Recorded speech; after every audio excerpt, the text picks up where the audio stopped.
Hey, what's going on?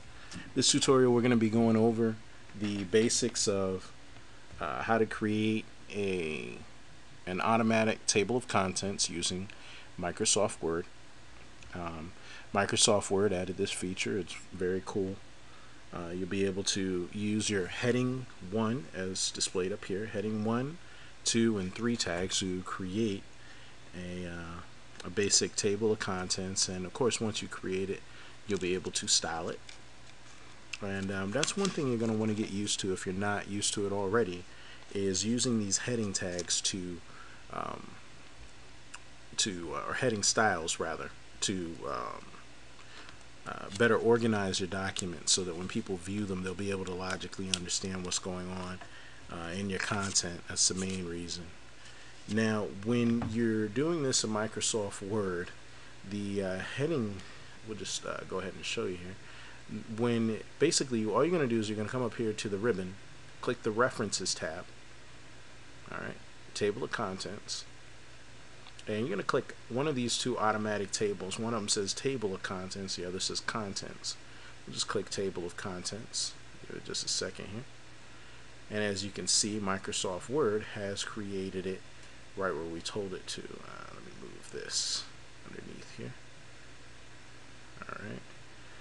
Now, a couple things to note. Obviously, here, what we're seeing here, you see this little indented space here. What we're seeing here is the difference between using a heading 1 tag here and a heading 2 tag. Okay? Now, in our document, we have 2 pages of text as displayed here, and we have a couple of titles that never got headings, but that's no problem. We're going to fix that, because if they don't have headings, they don't get represented in the table of contents. As you can see, it stops at basic 4. Basic 4 was the last place where we used the heading. So come over here to Home, click there on the line next to the text that you want to create, and we're going to give it a heading 1 tag, and we'll give this one basic 6 a heading 2, and basic 7 a heading 3.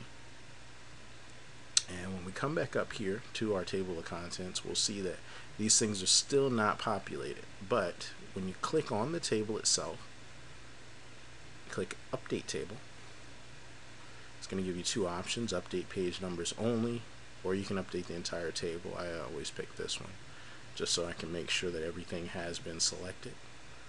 And as you can see, basic 5, 6, and 7 have been added.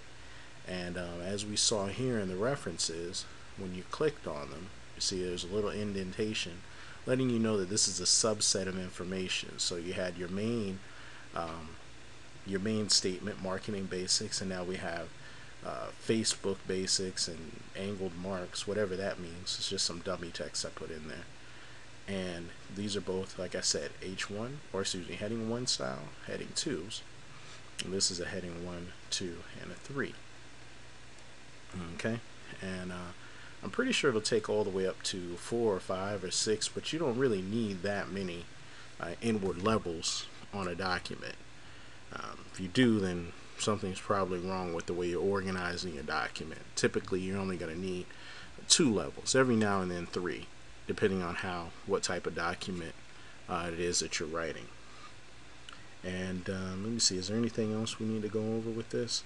Yeah, you can, remember I said you could style this any way you want. So when you highlight that, you see you can style this further if you want to center a table of contents, whatever you want to do with this particular section of content. We can change the font right there.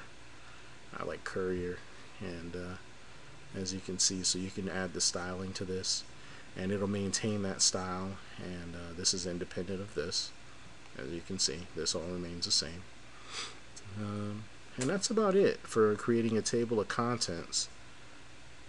Like I said, don't forget that if you add new content, use one of the heading 1s, heading 2, or heading 3 tags, and don't forget to update your table by clicking on the table once again and clicking Update Table, Update Entire Table, and click OK, and then that will add any new elements that you've added using those heading tags. There doesn't even have to be text there, so if you just wanted to organize your entire document Like let's say do an outline. Let's say you're going to be writing a pretty long paper and you know pretty much what's going to be in it. You can just take your outline notes, create heading 1, 2, and 3 tags, and just go down the list, and then just fill it in as you go. Create that table of contents, and just keep moving one step at a time. Okay, so I'm glad I was able to share that with you. Thanks for viewing, and don't forget to subscribe. Have a great day.